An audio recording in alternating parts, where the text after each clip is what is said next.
राम मैं सब जग जानी, करऊं प्रणाम जोर जुग पानी। आइए मंच में उपस्थित हमारे अयोध्या से पधारे स्वामी रामदेवदास जी रामायणी महाराज के चरणों में सादर प्रणाम। मंच में उपस्थित मानस के मनीषी विद्वान संतगण, संगीतज्ञ, भगवत कथा सुनने आए श्रद्धालु श्रोतागण, वंदनीय माताओं, आइए एक छोटा सा प्रसंग। धर्म जो है उसका स्वरूप क्या, इसके बारे में एक छोटा सा। श्री भरत जी जब अयोध्या लौट करके आते हैं तो महाराज जी की जब अंत्येष्टि होने लगी तो एक संकेत गोस्वामी जी ने लिखा, गही पद भरत मातु सब राखी। भरत जी ने सभी माताओं को चरण पकड़ करके सती होने से रोका। अब आप देखिए, धर्म के जो व्याख्याकार हैं, धर्म के जो पुरोधा हैं, सूर्यवंश में जिनकी आज्ञा से धर्म का आचरण होता है, महाराज वशिष्ठ जी वो वहां है। और सूर्यवंश में किसी के समक्ष भी समस्या आई तो समाधान उन्होंने किया। लेकिन धर्म के प्रति उनका दृष्टिकोण क्या है कि रानियों को वो सती होने से नहीं रोकते। और श्री भरत जी चरण पकड़ करके माताओं को रोकते। अब दोनों दृष्टिकोणों में अंतर। अब पहले भरत जी का दृष्टिकोण लेते हैं। तीनों माताओं को जब उन्होंने रोका तो सबसे पहले कौशल्या अम्बा के पास गए और कौशल्या अम्बा के चरण पकड़े हुए और चरण पकड़ करके कहा कि हे माता जी, इस भरत के ऊपर अपने पिता की मृत्यु का कलंक लग चुका है। अपने पिता समान भाई और भाभी को वन भेजने का कलंक लग चुका है। छोटे भाई को वन भेजने का कलंक लग चुका है। तो क्या आप चाहती हैं कि ये अभागा भरत आपकी मृत्यु का कलंक भी अपने सिर में ले? क्या मैं इस कलंक को लेकर के जी पाऊंगा? और वो जो हुआ वो मेरे सामने नहीं घटित हुआ। और हमारे प्रभु जब ये पूछेंगे कि भरत तुम तो वहां थे, लेकिन तीनों माताएं सती हो गई, तुमने रोका क्यों नहीं? तो कौशल्या अम्मा से कहते हैं कि हे माता, आप तो ज्ञान की स्वरूप हैं और ज्ञान में आपने सारे कर्मों को जला दिया, तो आपको अब इस शरीर को जलाने की जरूरत है क्या? और सती होने का अर्थ केवल ये नहीं है कि जो पति के साथ आग में जल जाए वही सती है। गोस्वामी जी ने सती की परिभाषा की है कि शेष उदाहरण किन कहो और बल ही रहे प्रिय लोग, और घर ही सती कहावती जलती ना हमें हो। एक सती होना ये बाहर से दिखाई देता है कि पति के साथ जल करके भस्म हो गई, और एक सती होना ये है कि पति के जो अधूरे काम हैं उन्हें पूरा किया जाए और विषय भोग से दूर रह करके तपस्या की अग्नि में पूरा जीवन जला दिया। जलना उसमें भी है पर वो पूरे जीवन जलना है। विषय भोग से दूर रह करके तपस्या करना है और पति के जो अधूरे कार्य हैं। और वो कहते हैं भरत जी अपनी मां से, कौशल्या अम्बा से, कि हमारे पिताजी का संकल्प क्या था। हमारे पिताजी का संकल्प ये था कि हमारे भगवान राम को या बड़े भाई को गद्दी में बैठाना है और मैं समर्थ नहीं हूं, तो क्या आप मेरी इस काम में मदद न करेंगे? और अगर आप मदद करेंगी, आप आदेश देंगी, तो हमारे पिताजी का अधूरा कार्य पूरा हो जाएगा और यही सती होना है। कौशल्याम्बा के चरण पकड़ करके प्रार्थना की, विनती की। कौशल्याम्बा ने भरत जी की प्रार्थना स्वीकार कर लिया, सती होने से विरत हुए। अब देखिए, सती होने की ये परिभाषा सबसे श्रेष्ठ है। अब वो सुमित्राम्बा के पास गए, सुमित्राम्बा के चरण पकड़े और उन्होंने सुमित्राम्बा से कहा कि जब आपने मेरे छोटे भाई लक्ष्मण को विदा किया था, तो आपने लक्ष्मण को क्या आशीर्वाद दिया था? गोस्वामी जी कहते हैं कि तुलसी प्रभु आयस दीन पुनि आशीष दई। लक्ष्मण से तुमने एक उपदेश दिया था माता, और वो उपदेश केवल लक्ष्मण के लिए है, मेरे लिए नहीं है क्या? और आपका उपदेश था कि पूजनीय प्रिय परम जहाते और सब मानिए राम के नाम। देखिए, धर्म के 3 अंग होते हैं। एक धर्म की क्रिया, और उससे ऊपर उठ करके भावना, और उससे ऊपर उठ करके उसका तत्व, उसका दर्शन, उसका विचार। और अगर तीनों में सामंजस्य नहीं हुआ तो क्रिया में धर्म पालन करने से कुछ होगा नहीं। हम रोज मंदिर जाते हैं, रोज आरती करते हैं, रोज, लेकिन हमारा अहंकार बढ़ता जा रहा है कि हम बड़े पुजारी, हम तीर्थ हो आए। तो धर्म का मूल तत्व है कि उस क्रिया से हमारा अंतःकरण शुद्ध हो रहा है कि अशुद्ध, हमारी भावना पवित्र हो रही है कि अपवित्र हो रही है। अगर हम अपने को श्रेष्ठ मानने लगे, दूसरों को नीचा मानने लगे, हम एकादशी का व्रत रहते हैं और ये नहीं रहते तो हमसे नीचे हैं, तो धर्म ने आपके जीवन में गंदगी बढ़ाई कि धर्म ने आपके जीवन को पवित्र किया? तो धर्म की क्रिया एक पक्ष है, धर्म की भावना दूसरा पक्ष है, और धर्म का उद्देश्य और तत्व ये मूल पक्ष है धर्म का। तो भावना, विचार और क्रिया तीनों का सामंजस्य जिसमें हो जाए वो धर्म की पूर्णता है। तो भरत जी कहते हैं कि आपने लक्ष्मण को जब विदा किया तो आपने कहा कि सारे नाते राम से शुरू होते। सुमित्रा मां कहती भी कि तात तुम्हारे मातु कहते ही। लक्ष्मण जी ने सबकी कमी निकाली, पर लक्ष्मण जी, श्री लक्ष्मण जी अगर कहीं डांटे गए तो सुमित्राम्बा के यहाँ। लक्ष्मण जी जब पहुंचे सुमित्राम्बा के यहाँ तो सुमित्राम्बा ने कहा कि तुम यहाँ क्यों चले आए? तो उन्होंने कहा कि माता से आज्ञा लेने के लिए कहा हमारे प्रभु ने। तो उन्होंने कहा कि तात तुम्हारे मात बंदे, तुम्हारी माता तो वहीं खड़ी थी, सीता तुम्हारी माँ है और पिता राम सब भांति सनेगी। देखिए, संसार के पिता दशरथ जी से कैसा श्रेष्ठ पिता नहीं हो सकता, लेकिन वो सब भांति सने ही नहीं हो सकते। सब भांति सने ही जो पिता है वो केवल ईश्वर है। तो सुमित्राम्बा कहती है कि वैदेही के पुत्र ने देह को माता मान करके तुम यहां तक चले आए, तुम सेवा कैसे करोगे?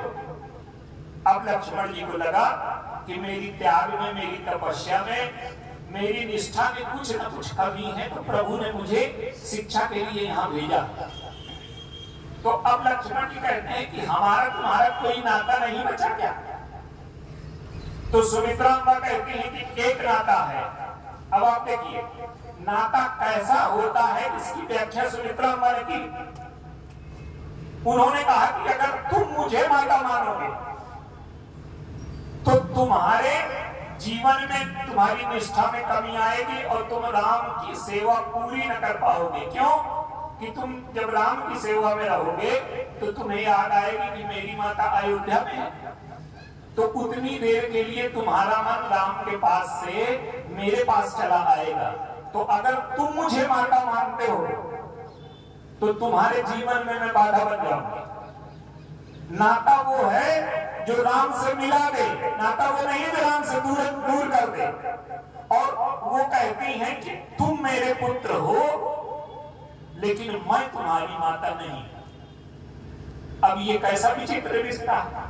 सुमित्रा मां कहती भूरि भाग भाजन भयो और मुक्त ही समय में बढ़ जाओ और जो तुम्हारे मने छाई छले कीन राम पद। कहती हैं कि मैं जब तुम्हें अपना पुत्र मानूंगी और मैं याद करूंगी कि मेरा पुत्र राम की सेवा में है तो मेरा मन उनके चरणों में पहुंच जाएगा, उनके ध्यान में पहुंच जाएगा। तो मैं तुम्हें अपना पुत्र मानूं, इसमें मेरा कल्याण है। और तुम मुझे अपनी माता न मानो, इसमें तुम्हारा कल्याण है। तो सुमित्रा ने जो उपदेश दिया लक्ष्मण जी को, तो भरत जी कहते हैं कि मेरे लिए उपदेश नहीं है क्या? मेरे लिए तो भी वही उपदेश है। तो आप जब कहते हैं कि सारे नाते राम से शुरू होते हैं तो ये सती होने का नाता आप कहां से आ गया संसार वाला आपका? तो आप ऐसा करो कि आप इस भरत को आशीर्वाद दो और मैं प्रभु के राज्य की स्थापना कर सकूं, इसमें मेरी सहायता करो। और आप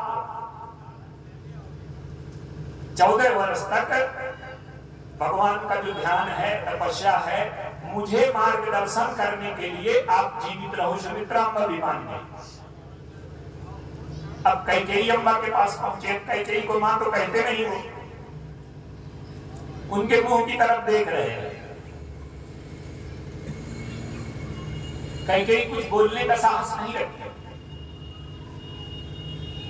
श्री भरत जी कहते हैं कि ये माताएं सती हो रही हैं, ये बात मुझे समझ में आती है क्योंकि इनका प्रेम है हमारे पिताजी से है और इनकी निष्ठा है। लेकिन आप क्यों सती होना चाहते हैं? अब आप देखिए, धर्म का मूल तत्व यहां प्रकट होता है। सती क्यों हो रही है? कहते हैं सती इसलिए हो रही है कि मेरा उद्देश्य तो पूरा नहीं हुआ। जिस पुत्र के लिए इतने अनर्थ किए उसने राज्य लेने से मना कर दिया और सारी प्रजा मेरे विपरीत हो गई। अब अगर मैं सती हो जाऊं तो लोग कहेंगे कि कैकेयी जीवन में चाहे जैसी रही हो, अंत में पति के साथ जल गई तो मेरी पूजा होगी। तो भरत जी कहते हैं कि पूजा करवाने के लिए सती होना चाहती हूं। और मेरे पिता ने आपके चरणों में सिर रख करके माफी मांगी थी और कहा था, क्या कहा था? जन दिन कर कुल होश कुठारी। कुल्हाड़ी न बनो, हमारे परिवार को काटो ना। और आपके चरणों में सिर रख करके प्रार्थना की, क्या? कि राम विरह जन मारस मोहि, राम के वियोग में मेरी मृत्यु हो जाएगी, मुझको मेरी मौत का कारण न बनो। लेकिन तुमने क्या कहा था? तुमने ये कहा कि हो तो प्रातः निवेश धरी और जौन राम बन जानी और मोर मरण राउर अजस और न तो समझो मन माने। तुमने ये कहा था कि अब मौत तो होगी, चाहे मेरी हो चाहे तुम्हारी हो। अगर राम वन को नहीं जाते तो मेरी मृत्यु होगी और चले जाते हैं तो तुम्हारी मृत्यु होगी। तो दशरथ जी पूछते हैं कि किसकी ठीक रहेगी? तो वो कहती हैं कि मैं मर जाऊंगी तो तुम्हें बड़ा कलंक लगेगा और तुम मर जाओगे तो बड़ा यश होगा। तो किसी को मृत्यु के मुंह में धकेल दें आप और कह दें कि ये बड़ी अच्छी बात है, ये धर्म है क्या? तो भरत जी कहते हैं कि जो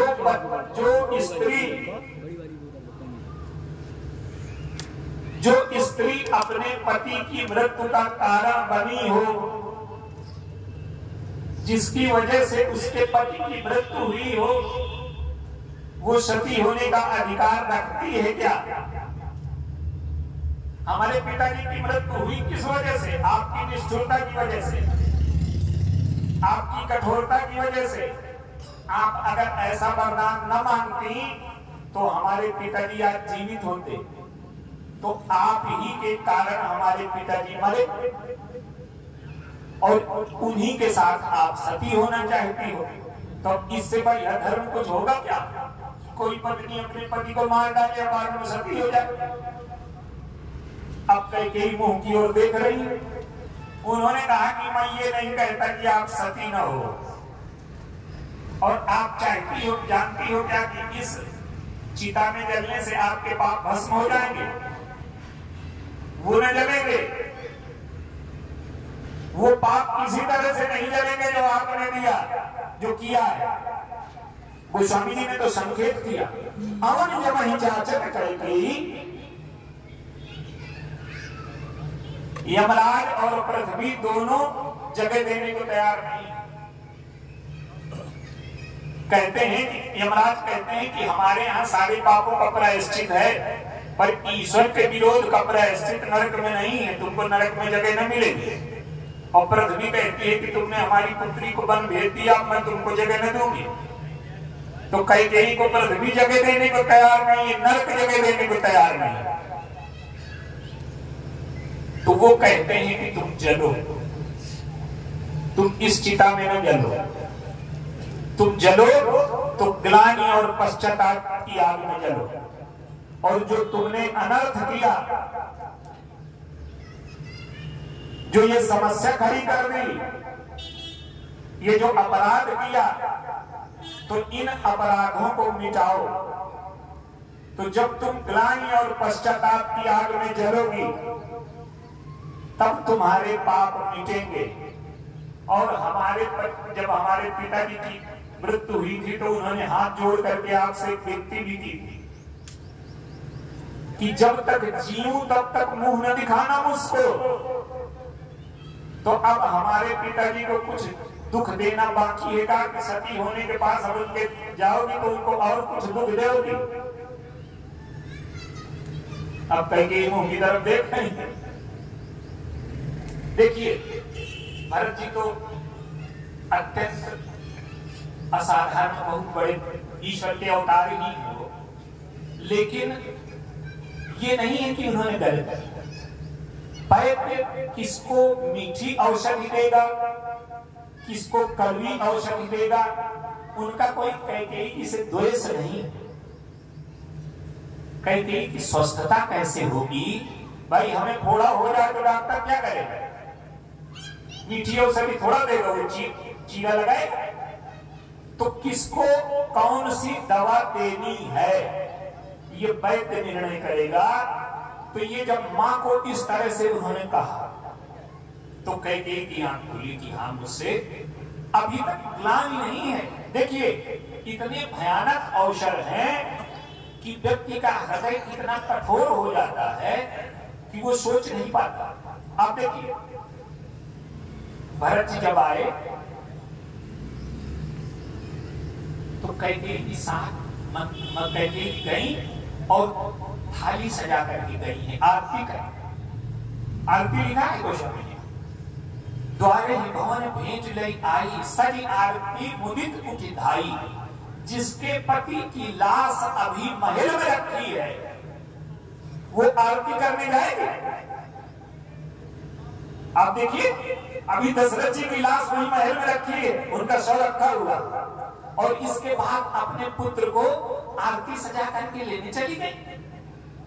भरत जी को लगता है कि कैसी हो गई, कितनी कठोरता है। इनको ग्लानि नहीं है, इनको पश्चाताप नहीं है, इन्हें कोई भूल का भान नहीं है। तो धर्म की जो व्याख्या है वो तीन माताओं के माध्यम से आप थोड़ा थोड़ा करके हमने सूत्र के रूप में दिया। देखिए, अगर भावना और विचार का सामंजस्य क्रिया के साथ नहीं है तो वो धर्म नहीं हो सकता। उससे उसका कोई परिणाम ना मिलेगा जीवन में, आप पालन करते रहोगे। तो ये जो 3 सूत्र हैं कि कैकेयी मां को उन्होंने आप देखिए हर जगह जब वशिष्ठ जी कहते हैं कि तुम गद्दी में बैठ जाओ, भरत जी कहते हैं कि मैं गद्दी पर बैठ जाऊंगा, लेकिन उसका तात्पर्य क्या है? मैं दूंगा क्या लोगों को, मैं बांटूंगा क्या? वशिष्ठ जी को लगता है कि ये गद्दी में बैठ जाएं तो धर्म का पालन हो जाएगा।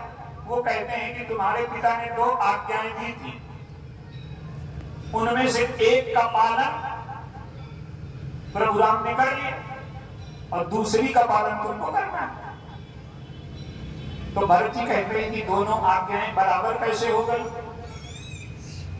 एक में त्याग की आज्ञा है और एक में भोग की आज्ञा है। अगर मुझे ये आज्ञा दी जाती कि तुम 28 साल के लिए चले जाओ, 14 साल के लिए गए हैं तो ठीक थे भाई। देखिए सारा झगड़ा जीवन में क्यों है? सारा झगड़ा इसलिए है कि हम लेने में निपुण हैं, हमको देना कुछ नहीं पड़ेगा। हमको मिल जाए तो हम प्रसन्न हैं, और अगर देना पड़े तो बड़े दुखी हैं और देते हम ही नहीं। विश्वामित्र जी आए, उन्होंने दशरथ जी से कहा कि देव भूत मन हर्षित और तजो मोह अज्ञान। देव, अब देखिए कोई भी मांगने आता है तो आदेश नहीं देता।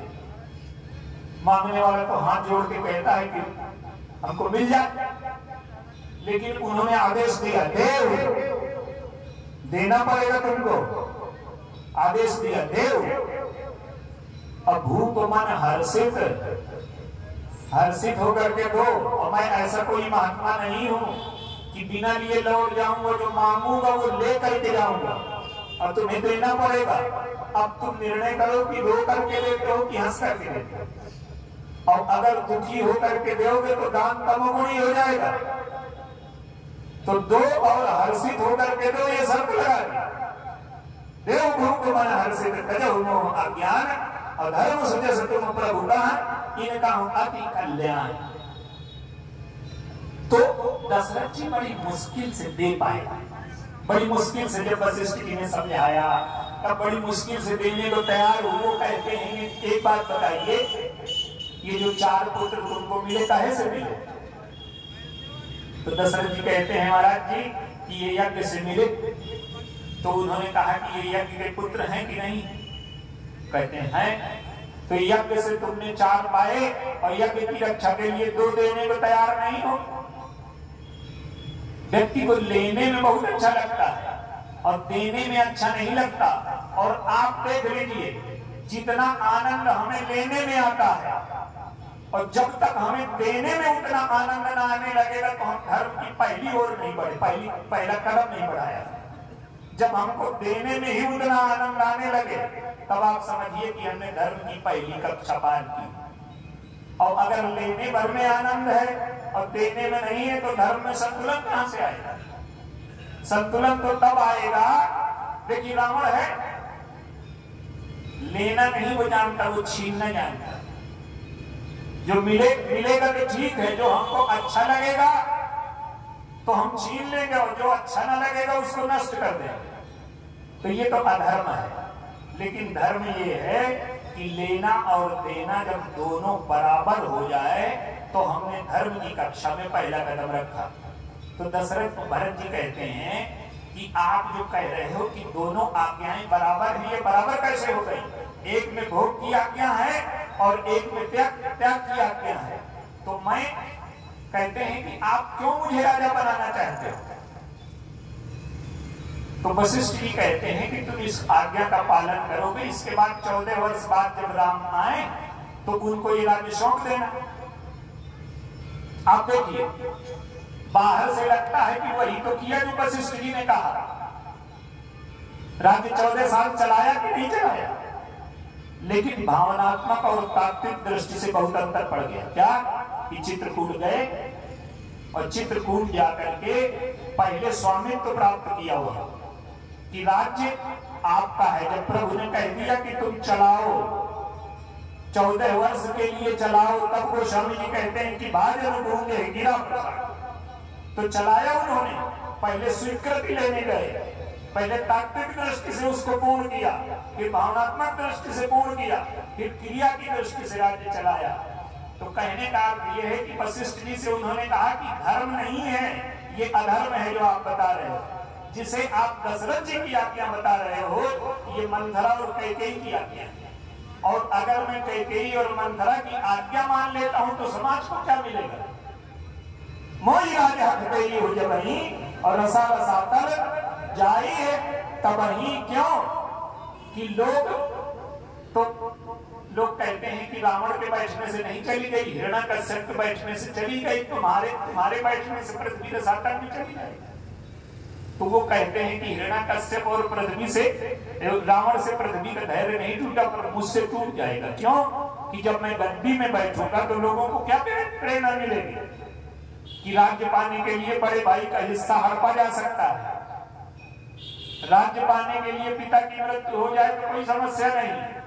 तो मैं लोगों को अधर्म का, अन्याय का पाठ पढ़ाऊंगा अगर गद्दी में बैठा, और कैकेयी और मंथरा की आज्ञा का पालन करूंगा मैं। दशरथ जी की आज्ञा नहीं है वो। हमारे पिताजी के मन में क्या था, आपसे बढ़िया कोई नहीं जानता। आपने रात में जाकर के उनको आज्ञा भी दी व्रत की, तो आप जो है मुझे राज्य करने के लिए न कहिए, मैं पहले जाऊंगा चित्रकूट और वहां से आज्ञा लेकर के लौटूंगा, और मेरे हृदय में जो जलन है उसको पहले शांत करूंगा, फिर बांटूंगा। तो धर्म का तत्व ये है कि पहले हम भावना, विचार और क्रिया तीनों में सामंजस्य स्थापित करें। आप देखिए हमारे जीवन में धर्म क्यों नहीं आ पाता कभी? हमारी बुद्धि कहती है कि ये ठीक है और हमारा मन कहता है कि ये ठीक है। तो बुद्धि जो कहती है, मन उसको ठीक नहीं बताता। तो हमारे जीवन में द्वंद्व है, मन दूसरी ओर जाता है और बुद्धि दूसरी ओर जाती है। एक उदाहरण लीजिए, कोई हमारे दरवाजे में आया और हमको जाना है अपने ऑफिस और हमको देर हो रही है, अब उनकी उम्र बड़ी है, तो हमारे मन में तो ये है कि ये बड़े बेमौके आ गए और हमारा समय नष्ट करेंगे और ना आते तो अच्छा रहेगा। लेकिन क्या कहते हैं, अरे आइए आइए, आप बड़ा अच्छा लगा आप। तो मन में कुछ है कि ये ना है और बुद्धि में कुछ है। तो जब मन और बुद्धि में द्वंद्व होता है तब कभी धर्म हमारे जीवन में लागू नहीं हो सकता।